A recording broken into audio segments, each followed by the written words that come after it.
Halos walang tigil ang pag-ulan sa Tagbilaran City sa Bohol dahil sa habagat at bagyong Opong. Mahihina hanggang katamtamang ulan ang naranasan sa Tagbilaran mula umaga hanggang gabi. Nahirapan ding makasakay ang ilang commuter. Sa Dumaguete Port sa Negros Oriental, kansilado na lahat ng biyahe ng mga barko bilang pag-iingat sa bagyo. Wala naman daw stranded na pasahero. Sa Cebu City, wala rin munang biyahe ng mga barko papuntang Samar at Leyte provinces. Ayon sa Philippine Coast Guard, mahigit 200 pasahero ang apektado sa Cebu City dahil dyan. Itinaas sa Blue Alert ang buong lalawigan ng Cebu dahil sa bagyong Opong.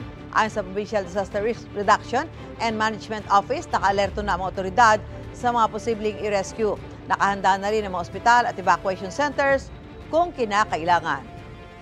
Gusto mo bang mauna sa mga balita?